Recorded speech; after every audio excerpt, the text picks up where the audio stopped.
Marriage is a financial institution. Marriage is a financial institution. Let me say that one more time. Marriage is a financial institution. Yes, it is other things also, but it is fundamentally and primarily a financial institution. If you do not believe me, then all you have to do is talk to a lot of unmarried black women and discuss why many of them are not married.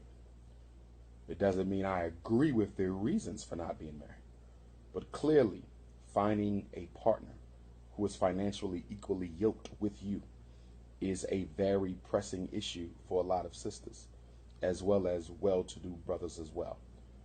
Also, you can go into any divorce court in America, across the world. When people go through divorce, they are not talking about love, they are not talking about commitment, they are not talking about the great memories that they have shared. They're talking about how they're going to distribute the wealth, the capital, and the assets of that marriage business contract. Do you understand? So it's fundamentally financial.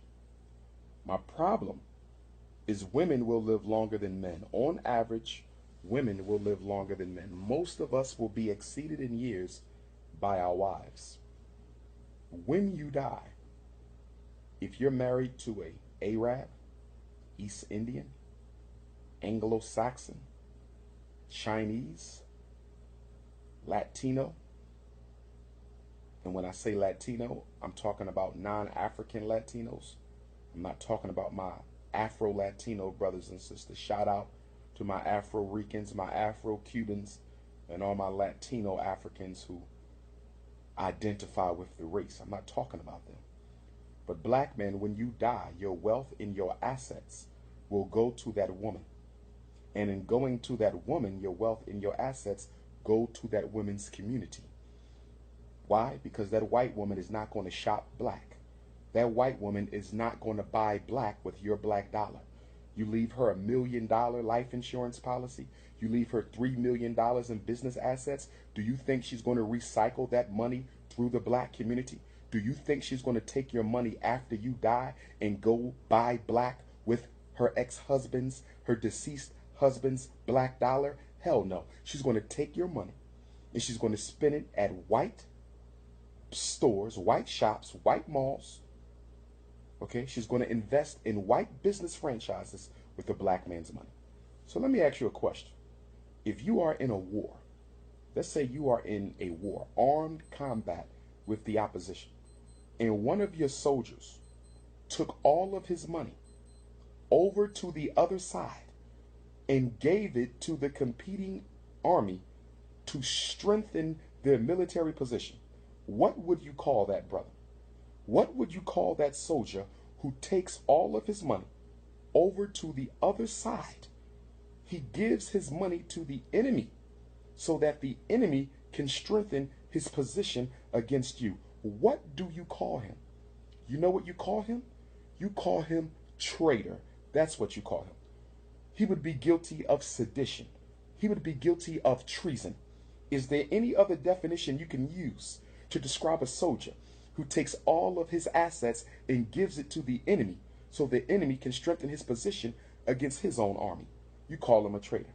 So from a financial standpoint, my brother, you have to recognize that what you are doing is you are investing in the power and maintenance of white supremacy by dating or being married to a white woman. Let me say it again. Let me say this again. You are investing in the strength, power, and extension of the European Empire. That's what you're doing. Yes. So that's the first reason. It is financial betrayal to marry or date outside of your race. Okay, that's number one. Number two, it is psychologically damaging to black female children. It is psychologically damaging to our little girls to see a black man hugged up with, loved up with, committed to a woman outside of his race when her mother cannot even find a suitable partner. And then a lot of you black men who date outside of your race, you don't even speak to black women when you see them when you're with your non-African queen. Okay? You don't even speak to black women when you are with your white woman. You go out of your way to ignore sisters, many of you do. Part of you do this out of guilt. Part of you do this out of shame. And some of you do this because you want to reassure your white woman that she's more important than any black woman. Okay? Okay? How can you fight white supremacy sleeping with its daughters? How can you fight white supremacy sleeping with its daughters? It is a deeply embarrassing thing for little black girls to have to pass grown black men committed to non-African women. It engenders in our daughters a self-hate, an insecurity, a self-insufficiency.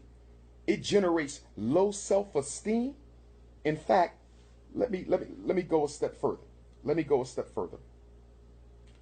A black girl seeing a black man love up on a non-African woman has a more detrimental effect on the black girl's psyche than a white Barbie doll. Let me say it again.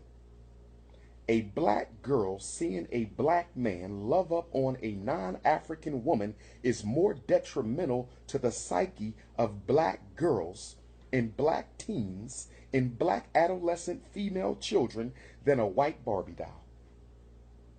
Because with the white Barbie doll, she don't see a black man loving up on a white Barbie doll.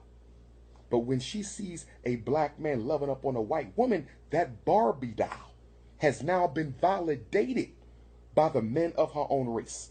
It's as if you took the Barbie doll out of Walmart, you took it out of Target, you took it out of Kitty City, you took it out of a 𝚂𝚗𝙕𝙺𝚂𝙲𝚁𝙸𝙱𝙴, the Chinese knockoff shop, and you brought it to life and you fell in love with it. Now, how are our daughters supposed to stop loving up on Barbie dolls? How are we supposed to get black girls to stop playing with Barbie dolls when her father is in love with a living Barbie doll? How do we change that? How do we change that? And don't tell me that black women are gold diggers. Don't tell me that. Tiger Woods' ex-wife is a multi-millionaire. When he found her, she was a nanny. Now she's one of the richest women in the United States. Don't tell me black women are gold diggers. Don't tell me black women are gold diggers. All these white women divorcing these black men, okay? Don't tell me black women are gold diggers. Listen to me. No black woman will ever get more money than a white woman in divorce court. Can I say this again? Let me say this again. Let me say this again for you Negroes. No black woman will ever get more money than a white woman in divorce court. Do you understand what I'm saying?